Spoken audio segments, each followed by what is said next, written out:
Welcome to Imperfect Genius, the podcast that provides insights into navigating the business development journey and offers advice on building successful careers in the tech industry. I'm your host, Rachel Foster, a tech professional, educator, and entrepreneur. With me today are the authors of AI-Powered Business Transformation, From Strategy to Scalable Execution in Weeks, Suzel Wyvill-Jones, Linda G. Butler, and Dr. Shelia Brown. If you're wondering about how to go from talking about AI to actually using it, this book lays out a clear, realistic path forward. AI-powered business transformation shows how leaders can execute quickly, scale responsibly, and bring their people along for the journey. Ladies, welcome to the podcast.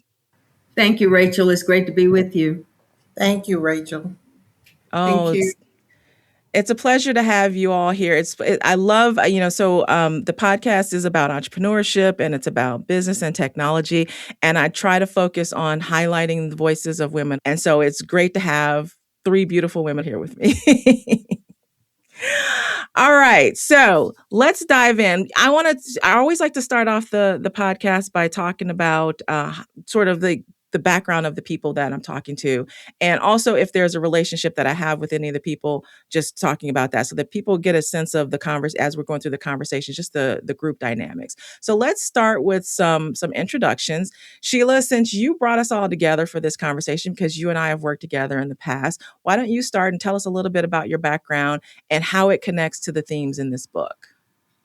Absolutely. My career spans over multiple industries, including information and communication technology, financial technology, transportation, and healthcare. I've been in the project and program management space for close to 30 years and have led multiple multi-million dollar projects that actually change organizations' position in the marketplace. Education wise, I have a master's in human resource management, an MBA, and a PhD in organization and management with a concentration in leadership. The intersection between my career, education, and the book is my gravitation towards enterprise transformational initiatives. As I see it, AI may have the most transformational impact on our society that we may experience in a generation.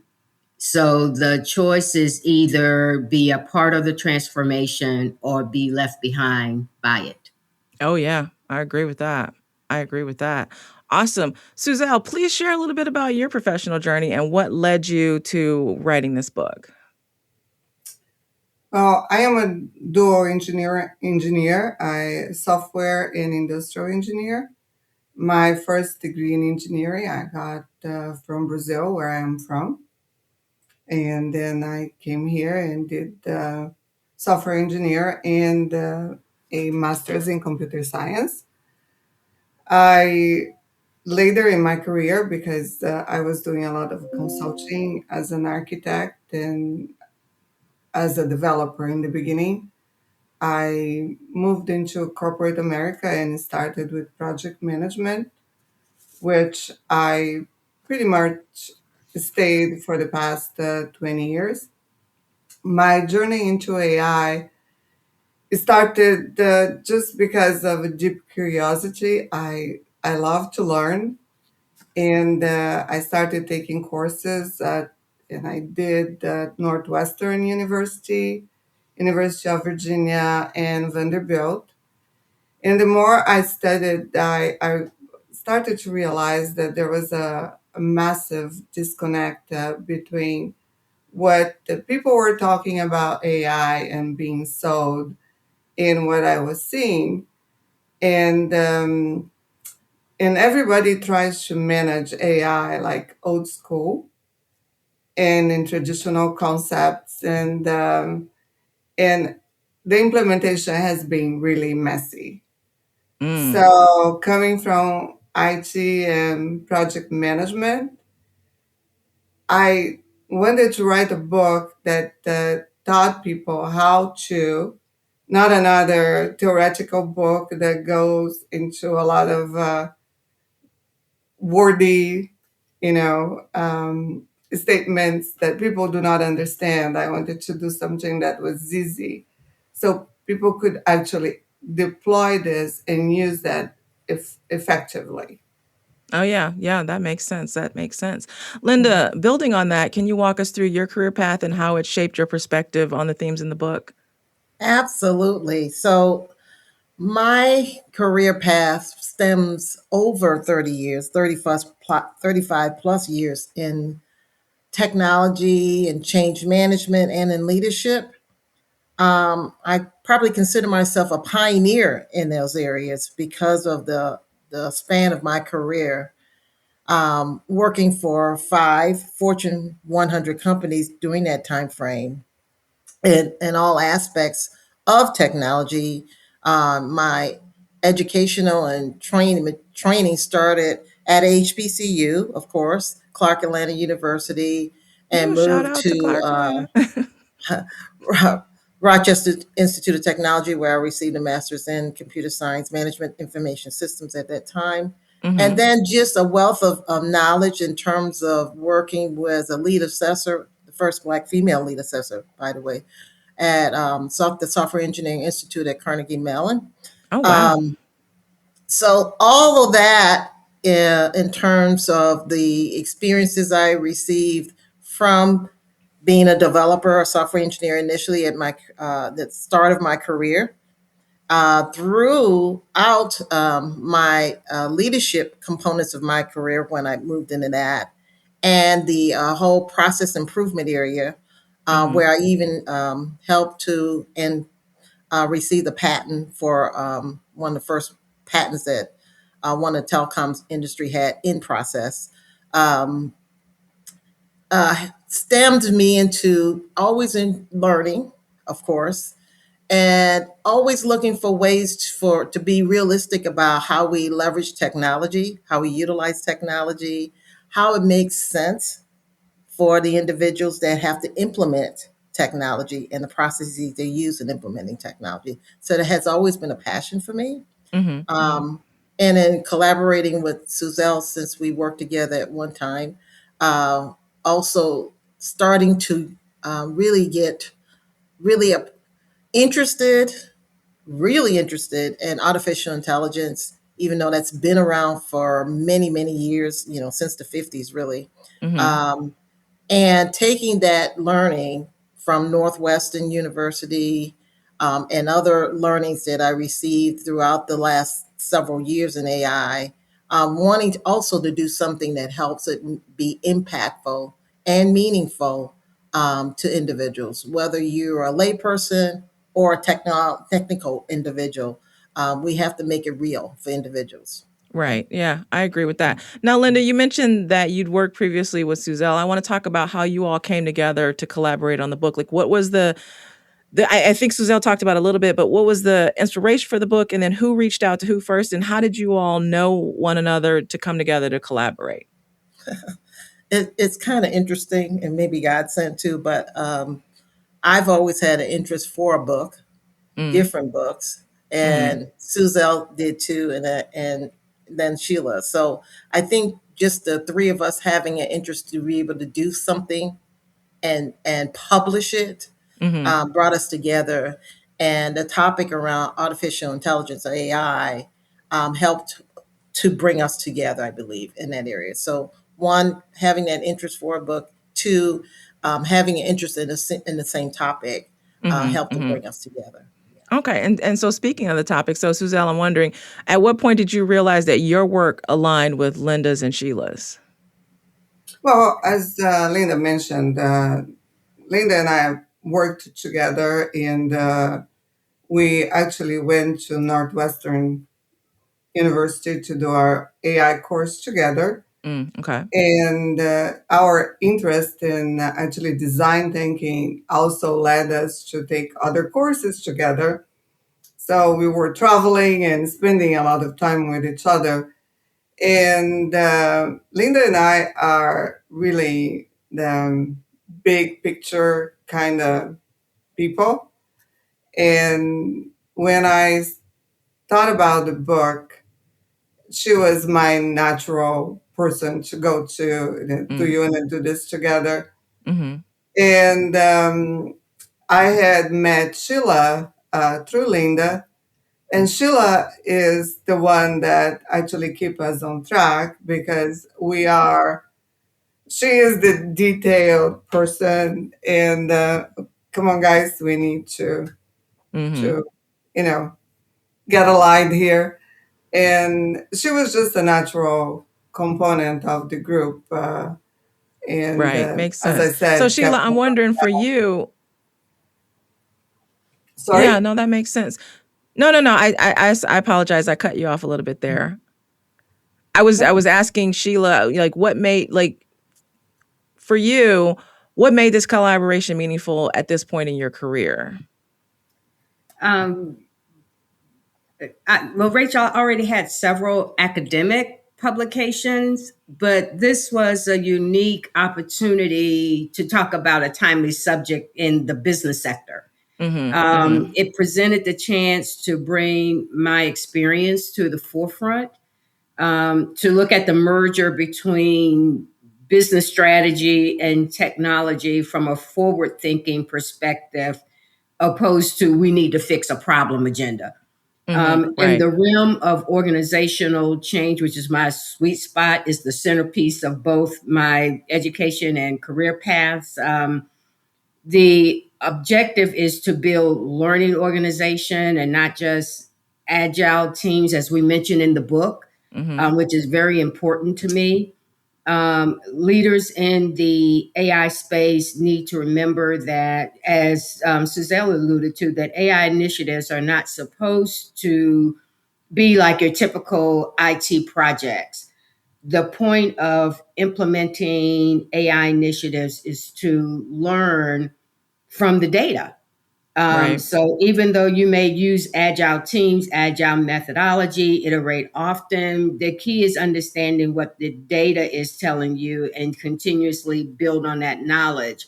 Similarly to what Linda was speaking about, I too have, my brain had been tickling around for a while to do a publication outside of academia. So when the opportunity was presented, it just felt like a natural fit. Okay. Yeah, no, that makes sense. That makes sense. So let's, it's a good segue to dive into some of the themes in the book. One of the questions that I want to ask is, from your perspective, or more from an operations perspective, how have you seen technology either enable or completely derail change initiatives in large scale organizations, or even any size organization? Let me correct that. Just in general. Yeah, I can Is start it us off. um, Technology is a component of derailing organizations. This is the way I think about it. Uh-huh. People is the other part of that, because you Yes. can't leverage technology without the human dynamics portion. Right. That's So true. it's a combination of the two. And what often happens, and I see this from being a change agent, leading technology, leading transformative change in major corporations, that oftentimes people want the cookbook fast. Let's technology do it, versus looking at what that change really means, Mm. and really what I call institutionalizing that change in a way that it changes the culture, it changes your mindset. Mhm. Mhm. Um, and now with some of the influx of, let's say, AI and some of the newer technologies, you have to consider a mindset change Mhm. for Mhm. it to be effective. So it derails if you're thinking about the next cookbook, the next standard operating procedure kind of view, and Mhm. not changing your mindset in terms of how this can effectively help me improve my operations, improve my abilities, my capabilities, and whatever I may be doing or pursuing. So until we get individuals, organizations, leadership, that this is a mindset shift, that we have to pivot from just tell me what I need to do, put it in a cookbook, because that's kind of, think about how we've grown up in industry. Give me that standard operating procedure, or give Right. me the kind of sequence of events and next steps, and not, we have to think about this like how we think about changing our mindset, how we had to change our mindset for the introduction of computers, or the introduction of using our mobile devices in a way that effectively we can be effective in our day-to-day activities. So it's truly a mindset shift. So I don't see them separate. I see technology and people really disrupting, making this effective for them. Right. Okay. No, that makes sense. That makes sense. So, you talked about leaders and mindset shifts. Say that 3 times fast. I don't know what I almost said there for a second. It was coming off of my tongue a little bit wrong there. But so speaking of leaders and mindset shifts, so how do you think leaders need to think about culture and trust and communication in making those shifts? I'll jump on that one. And I think this goes back to what I mentioned about being a learning organization, particularly in the AI space. It's not enough to just install a new application. Anytime an organization moves towards change, people want to know how they will personally be affected. It's the what's in it for them. Will they be displaced? Will reporting structure change? This is human nature. If you're going through a major change, introducing different platforms and so forth, folks want to know how they're going to be impacted. Real leaders understand this dynamic and plan for it. And then you have the point of transparency, which is key when it comes to trust in an organization and communications in an organization and being effective. People need to believe that they're being heard, that matters. So communication needs to be bilateral. When they hear something from leadership, they need to feel as if they can take it to the bank, that they're getting the truth.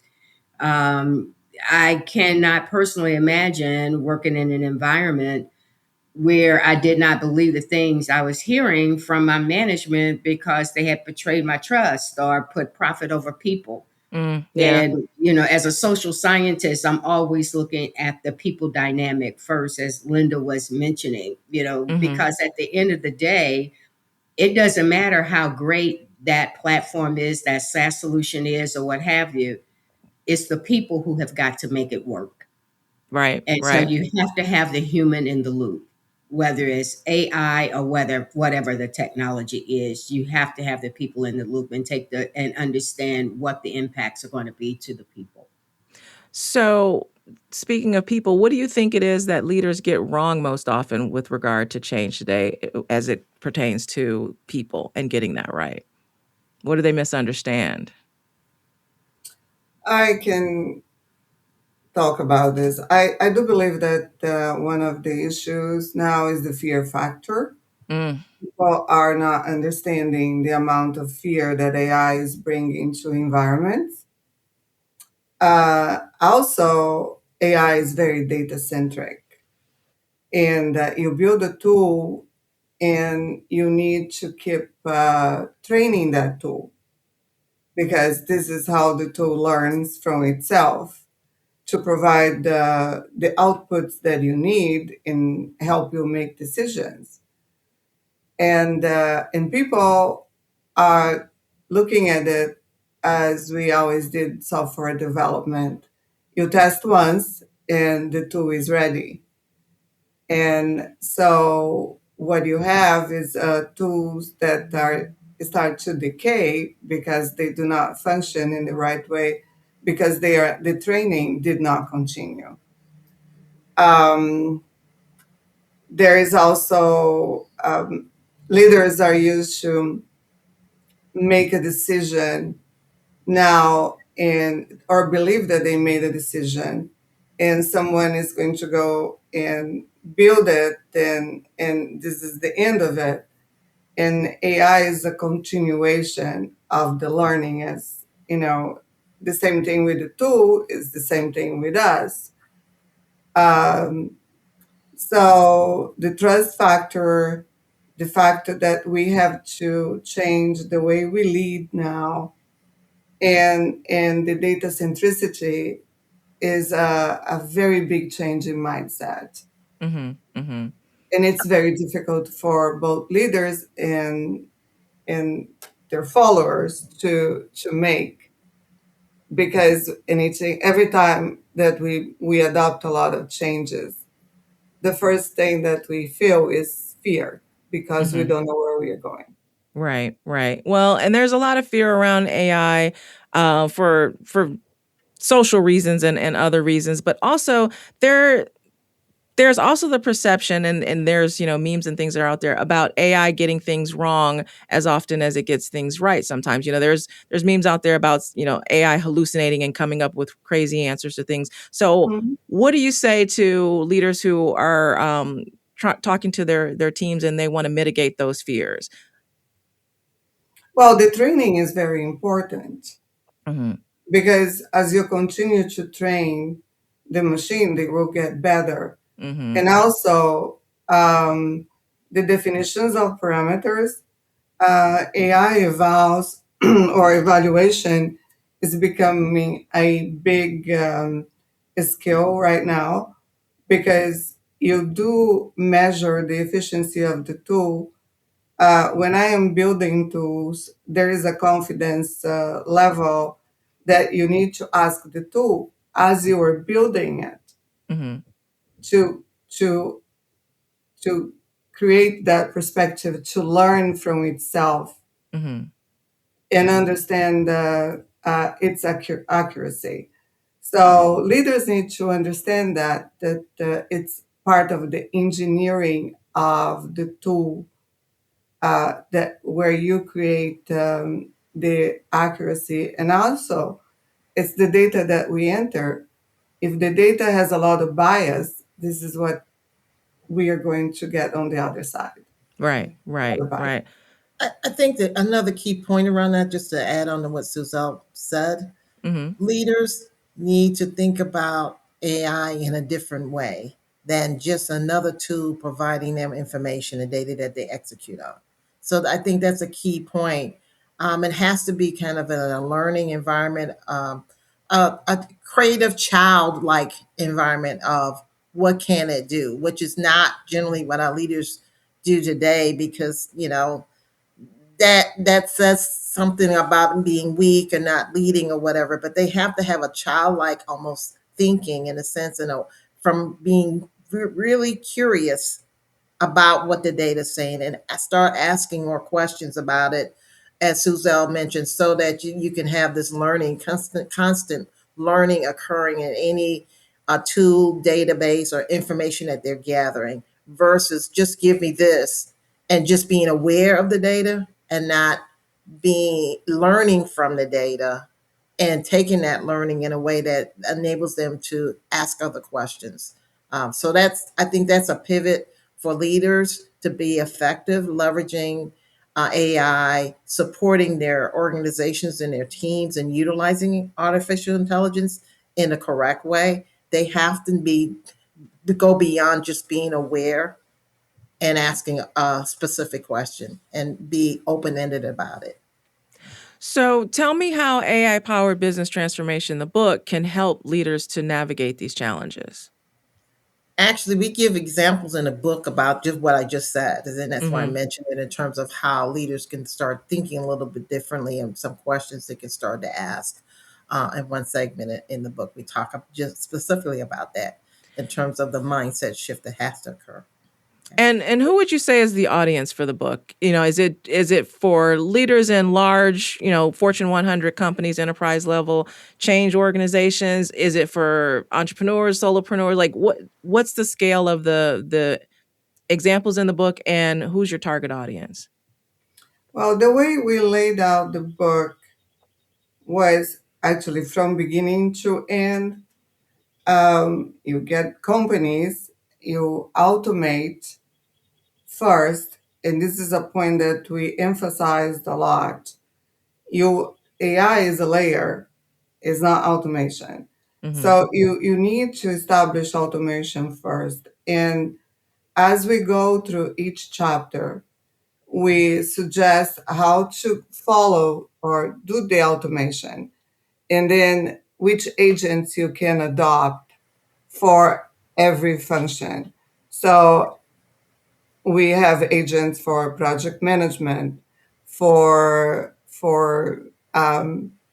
Strategy. organizational improvement, and several others, because these are tasks that are repetitive and bring the value of the people that are working in a company to actually provide this value. And everything that is repetitive will be solved by the AI agent. So we organize the book actually from the start to deployment, and we talk about variable workforces when you need more help, how to fluctuate your teams so you actually have better balance on the work, and you do not destroy trust. And so I believe that the book is for entrepreneurs, for leaders, and anybody that wants to understand how the framework for AI can be applied to your business. And what's critical, Rachel, is that one of the objectives that we wanted to meet was to demystify AI. Mm, So anyone at any level, whether it's a novice in the technology industry or whether it's an entrepreneur in a Fortune 50 company, you can pick up this book and it's in layman's terms and you will mhm, understand, the soup to nuts of AI and how to implement it. So mhm. that was a key factor for us, is to make sure that the reader will walk away with actionable knowledge Yeah. that they can implement immediately. A- Okay. Yeah. And to add to that, we provided case studies and frameworks Mhm, in the book. So again, tools that you can start off with to help an entrepreneur in a small business to Fortune 100 company determine what they can use. And it's some pick and choose based on the size of your company, the scope of your business. But the studies help make it real. Here's an example. Here's how it would work. And then summarizing at the end of each chapter in terms of some of the key points that we want to make sure one would walk away with. Okay. okay. Yeah, that makes sense. That makes sense. So you had this vision and you came together, you collaborated, and you wrote the book, and the book is out there, it's in the world. And what's next for you all professionally? Well, for me, I will. I would like to continue building the AI tools and actually doing the project management of AI. The three of us have a consulting business that we are working on to promote and bring automation and AI to startups and small and medium-sized business. And it has been a great opportunity because the people that we are talking, they are seeing possibilities that they had not seen before. Is moving from just work for doing to do work, from working to provide value, and this is a great inspiration for me. That's And awesome. to add what Suzelle said, ditto, along with, for me, I have this yearning to help communities, marginalized communities, learn more about AI and Mm, how they can be, how it can affect them. mhm, And oftentimes, being a pioneer in technology, what I've seen is oftentimes marginalized communities get it on the tail end when it's too late. mhm, And helping them to learn how to embrace our AI in a way that they can leverage it to help them improve activities of daily living or improve overall living, and understand it better so things aren't just thrown at them. They can be a part of the conversation up front. because they have an understanding and they're not afraid of it. So that teaching component is also, I think, important, and we can do that collectively in our communities, in our churches, in and senior homes, senior centers, that really where you have active individuals really wanting to understand it better. And of course, if you don't understand something, you have this fear for it. And that's Right. what we're seeing oftentimes now. Right. So I think that's an important part. I love that passion and that goal. I'm curious, how are you taking that message of AI and AI education back to the marginalized communities? Starting in the churches and smaller communities. I'm a member of a sorority that focus on public service, and we're looking at forums to really help individuals understand that better. So that's a Mm-hmm. starting point. Also, becoming a member of places like the Chamber of Commerce, Mm-hmm. actively engaged in really starting a chapter, AI Connect, Mm-hmm. in my community. It's already in other communities in Atlanta today, so Mm-hmm. that we can start to get business partners and business owners understanding it better, or anyone that really wants to understand it better. So those are some of the things I'm starting with right now. Okay. Okay. Yeah, Awesome. let And me just say one thing here. Linda and I are part of a grassroots movement that is actually bringing AI education. I'm sorry, and opportunities for people not to know more about it, but actually to start building tools. mm-hmm. And if you have ideas, we are going to also promote financing work, and in the future employment, and that's what Linda was referring, that she's starting in her community.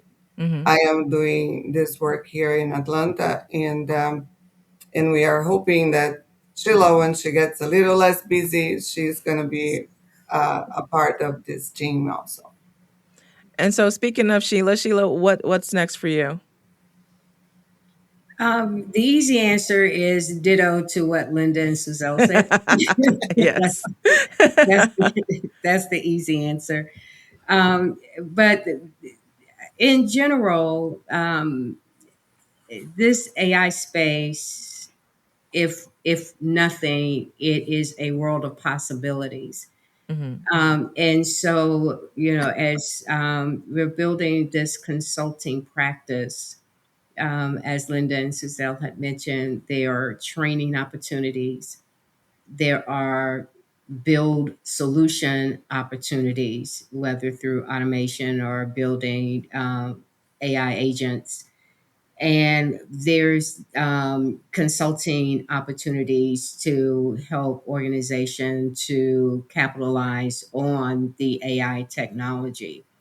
So for me, it's looking at how we can be the most effective in the community from a consulting perspective, and how we can not only be a part of the AI movement, but be a part of the pioneers and the folks who are the leaders in this space. And that's something that we are working on now. Okay, I love that.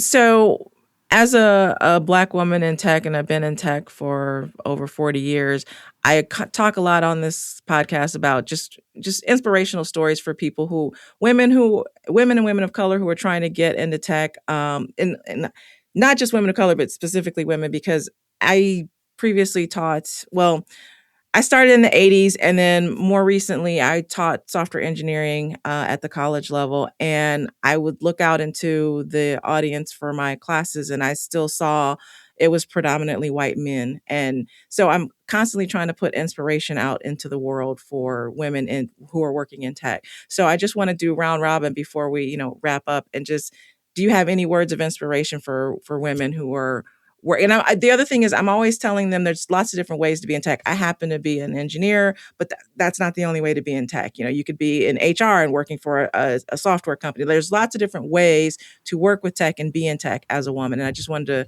go through and see if anyone's got any inspirational thoughts for women who are working in the tech space. I'll start. And start is the key word. Start with something. Start with something that you're passionate about. With me, it's project management. Like I said, I've been in this space for 30 years. So everything to me looks like a project, just like everything to a hammer looks like a nail. My life is Yes. project. And so, for someone with a busy household, it may be meal planning for the week. And that's how you want to capitalize on using AI technology. The key is not to try to solve all of the world's problems out of the box, but start small. Another key is take advantage of jive coding. Many AI companies have already done the heavy lifting for you. You just need to go out there and do a little research to see which AI company is offering what part of the puzzle that you need to build your application or to build your solution. So starting is a lot easier than what it used to be. You don't have to worry about a lot of staffing, having developers and testers and QA folks and all of that overhead costs, because a lot of that work has been done for you already. So the key is start. Even if you stumble, just dust yourself off, get up, and keep moving forward. Just keep going. So that is what I would say. Start small, start with something that you're passionate about. Let the folks who've already done capitalize on the folks who've already done the heavy lifting for you, and just begin to build whatever it is that you're looking to create. And you'd be surprised and excited, in my opinion, about what that end product looks like. If you had asked me 5 years ago if this is what I would be doing 5 years later, this was not on my bingo card at all. Not at all.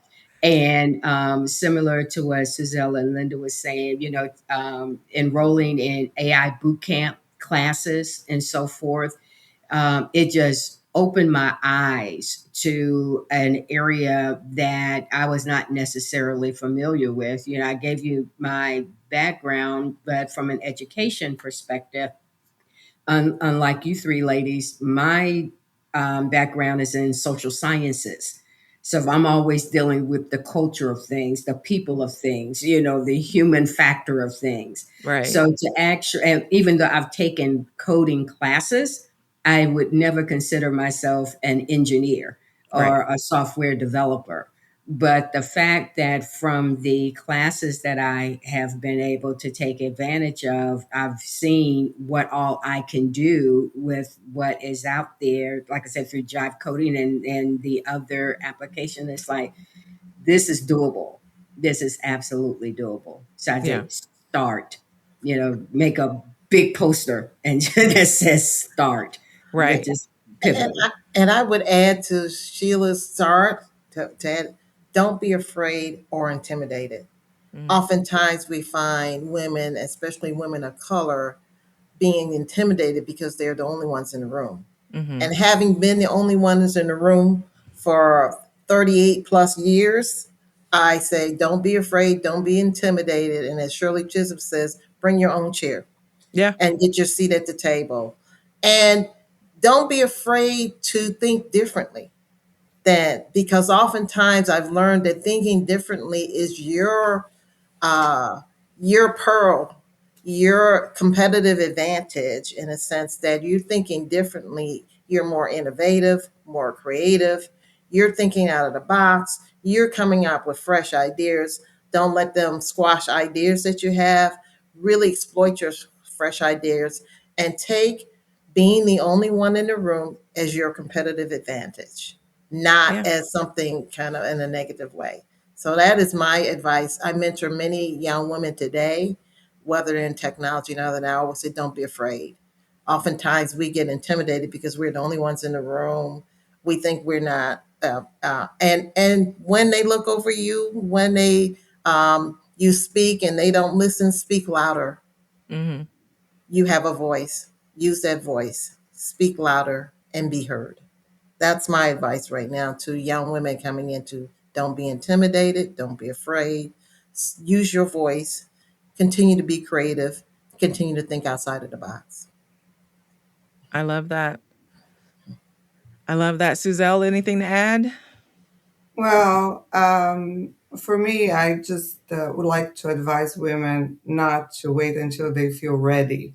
Mm, As women, we always have to look good, feel ready, have everything, put together until we get into motion. But confidence is built in motion, not isolation.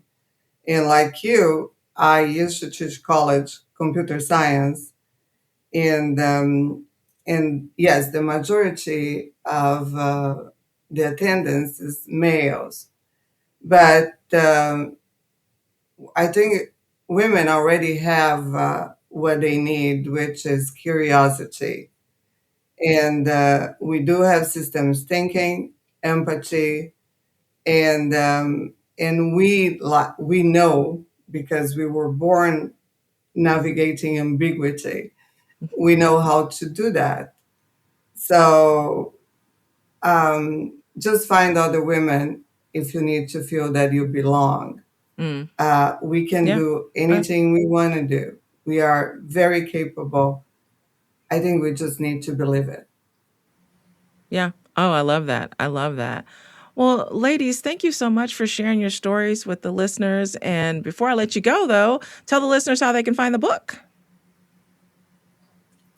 It's We are on on. Amazon. The book is Oh, I was on going to Amazon. say, wait, everybody was talking at once. Say that again. Sorry. Amazon. Amazon. Yes. Awesome. Awesome. That's easy enough. And again, the book is AI powered business transformation from strategy to scalable execution in weeks. Thank you again, ladies, for having you. I had you on the podcast saying it backwards. My brain is mush today. I appreciate you joining and telling us all about the book and telling us your stories. Any final thoughts before I wrap it up? It's been a pleasure to be with you today, Rachel. Thank you so much. We appreciate it, the opportunity. Thank you. Thank Absolutely. you. Yeah, Thank you. thank you for asking us to come to speak and shed some light. Appreciate it. And Thank you. hopefully Thank you we for that. have. Yes, you definitely have.